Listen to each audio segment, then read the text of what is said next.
വന്ദേ മാതരം സുജലാം സുഫലാം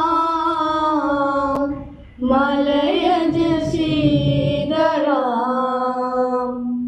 സസ്യശ്യാമളാം മാതരം വന്ദേ മാതരം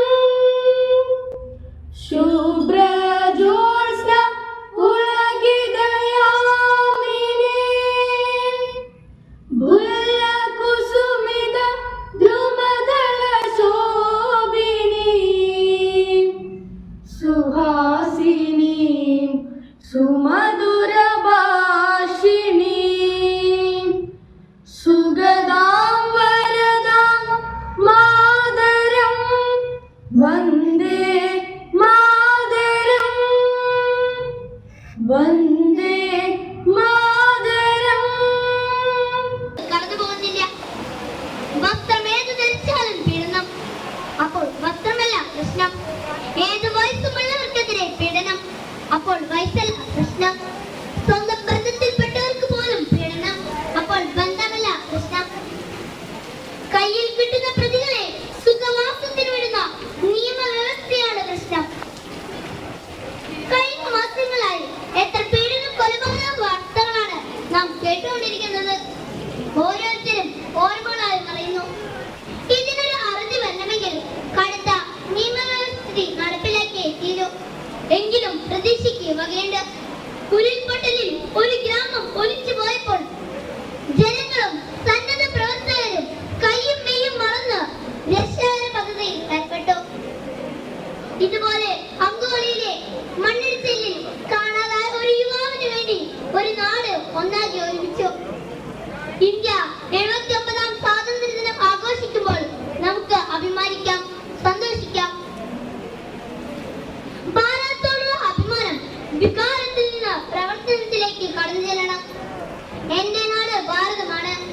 എല്ലാ ഭാരതീയരും എന്റെ സഹോദരി സഹോദരന്മാരാണെന്ന് ഉറക്കെ ഉച്ചത്തിൽ പ്രതിജ്ഞ ചൊല്ലിയിട്ട് കാര്യമൊന്നുമില്ല. ദേശീയ ഗാനം കേൾക്കുമ്പോഴും ദേശീയ പതാക ഉയർത്തുമ്പോഴും വന്ദേ മാതരം മുഴങ്ങുമ്പോഴും അവയെല്ലാം നമ്മുടെ നാടിനും സമൂഹത്തിനുമുള്ള മന്ത്രധ്വനികളായി മാറണം. കവി പറയും പോലെ ആണ്ടേക്കൊരിക്കൽ ഒരു ആഗസ്റ്റ് 15 രജമയാം നുണയേണ്ട മധുരമോ ഭാരതം.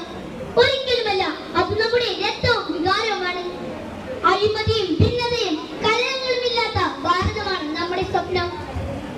ആ സ്വപ്നം സാക്ഷാത്കരിക്കാൻ നമുക്കാവട്ടെ. ഇന്ത്യയുടെ സ്വാതന്ത്ര്യം സംരക്ഷിക്കാൻ വിദ്യാർത്ഥികൾ എന്ന നിലയിൽ നമുക്കും നമ്മുടേതായ പങ്കുവയ്ക്കാൻ സാധിക്കും. ഇന്നത്തെ വിദ്യാർത്ഥികളാണ് നാളത്തെ പൗരന്മാർ. അതെ, നാം ഇത് പല വേദികളിലും കേട്ടുകൊണ്ടിരിക്കുന്നതാണ്.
सुजलां सुफलां मलयज शीतलं सस्यश्यामलां मातरं वन्दे